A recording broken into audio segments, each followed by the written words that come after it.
हर हर महादेव भक्तों, राम राम सभी को।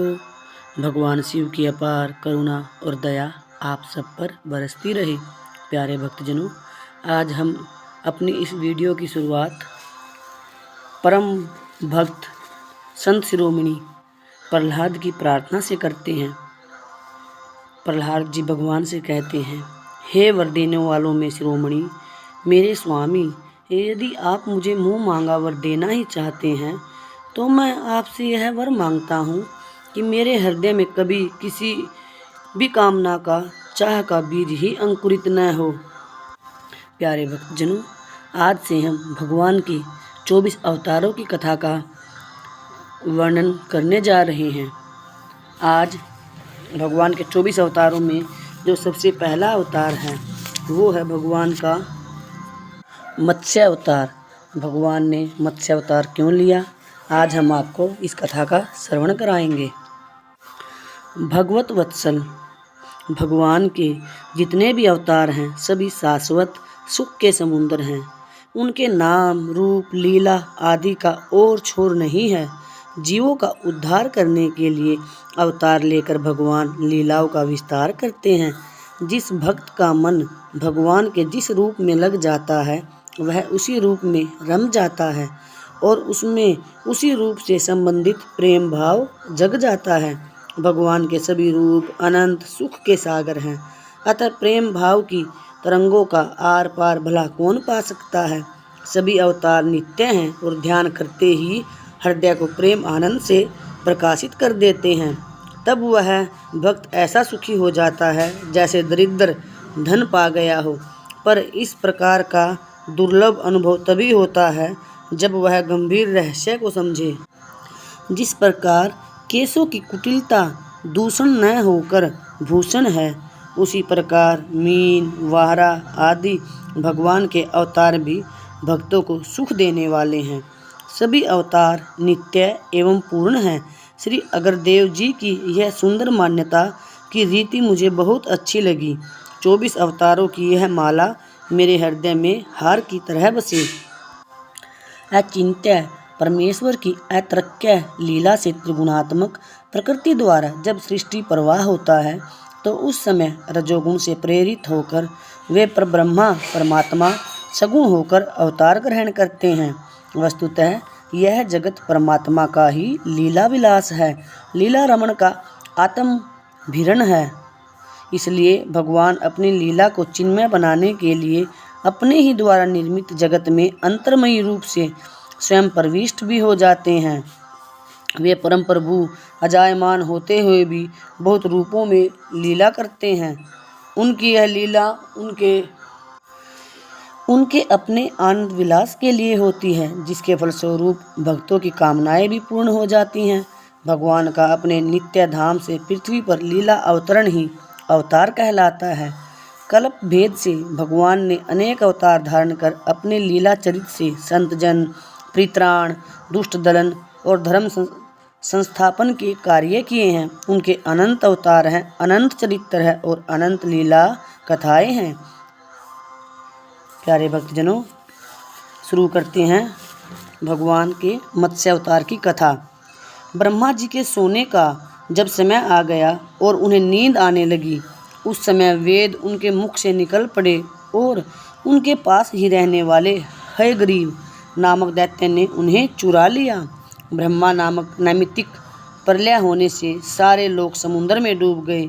श्री हरि ने हयग्रीव की चेष्टा जान ली और वेदों का उद्धार करने के लिए मत्स्य अवतार ग्रहण किया। द्रविड़ देश के राजऋषि सत्यव्रत बड़े भगवत परायण थे।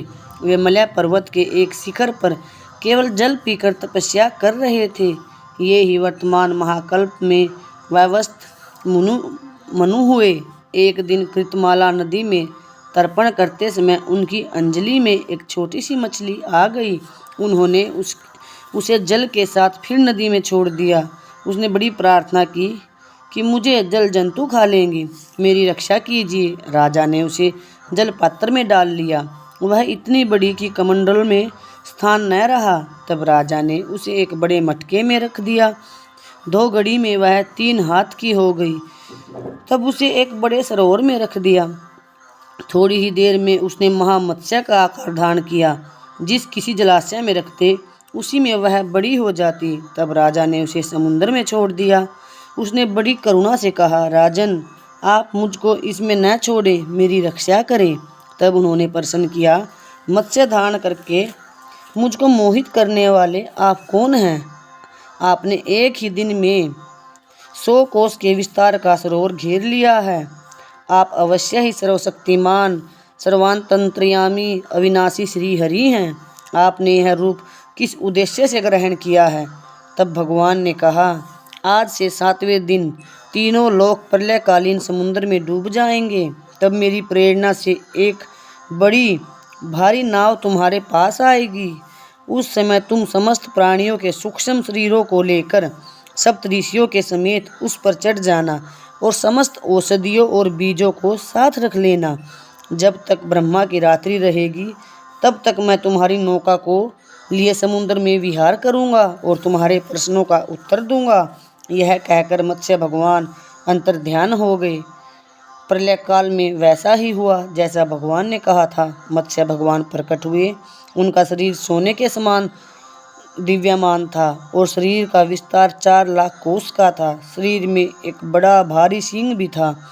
वह नाव वासुकी नाग से सींग में बांध दी गई। सत्यव्रत जी ने भगवान की स्तुति की। भगवान ने प्रसन्न होकर उन्हें अपने स्वरूप का संपूर्ण परम रहस्य और ब्रह्मा तत्व का उपदेश दिया, जो मत्स्य पुराण में है। ब्रह्मा की नींद टूटने पर भगवान ने हयग्रीव को मारकर श्रुतियाँ ब्रह्मा जी को लौटा दी। समुद्र का एक पुत्र शंख था। इसने देवताओं को परास्त करके उनको स्वर्ग से निकाल दिया। सब लोकपालों के अधिकार छीन लिए। देवता मेरुगिरी की कंदराओं में जा छिपे, शत्रु के अधीन न हुए। तब दैत्य ने सोचा कि देवता वेद मंत्रों के बल से प्रबल प्रतीत होते हैं, अतः मैं वेदों का अपहरण करूंगा। ऐसा निश्चय करके वह वेदों को हर लाया। ब्रह्मा जी कार्तिक की प्रबोधनी एकादशी को भगवान की शरण गए। भगवान ने आश्वासन दिया और मछली के समान रूप धारण करके आकाश से वे विंध्य पर्वत निवासी कश्यप मुनि की अंजलि में गिरे। मुनि ने करुणावश उससे क्रमशः कमंडलू, कूप, सर, सरिता आदि अनेक स्थानों में रखते हुए अंत में उसे समुद्र में डाल दिया। वहाँ भी वह बढ़कर विशालकाय हो गया। तदंतर उन मत्स्य रूपधारी भगवान ने शंखासुर का वध किया और विष्णु रूप में उसे हाथ में लिए वे बद्रीवन में गए। वहाँ संपूर्ण ऋषियों को बुलाकर आदेश दिया कि जल के भीतर बिखरे हुए वेदों की खोज करो और रहस्य रहित सहित उनका पता लगाकर शीघ्र ही ले आओ। तब तेज और बल से संपन्न समस्त मुनियों ने यज्ञ और बीज सहित वेद मंत्रों का उद्धार किया। जिस वेद के जितने मंत्रों को जिस ऋषि ने उपलब्ध किया, वही उतने भाग का तब से ऋषि माना जाने लगा। ब्रह्मा समेत सब ऋषियों ने आकर वेद प्राप्त किए और भगवान को अर्पण कर दिए। पद्म पुराण से यह कथा ली गई है। दिति के मकर, हयग्रीव, महाबलशाली हिरण्याक्ष, हिरण्यकशिपु, जंब और मैं आदि पुत्र हुए। मकर ने ब्रह्मलोक में जाकर ब्रह्मा जी को मोहित करके उनसे संपूर्ण वेद ले लिए। इस प्रकार श्रुतियों का अपहरण करके वह महासागर में घुस गया। फिर तो सारा संसार धर्म शून्य हो गया। ब्रह्मा जी की प्रार्थना से भगवान मत्स्य रूप धारण करके महासागर में प्रविष्ट हुए और मकर दैत्यों को थूथुनु के अग्रभाग से विदीर्ण करके उन्होंने मार डाला और अंग उपांगों सहित संपूर्ण वेदों को लाकर ब्रह्मा जी को समर्पित कर दिया। यह कथा और ये अंश भी पद्म पुराण से लिए गए हैं। प्यारे भक्तजनों, आप सभी ने इस कथा को इतने ध्यान से सुना, इसके लिए आप सभी का कोटि कोटि धन्यवाद। राम राम सभी को। हर हर महादेव।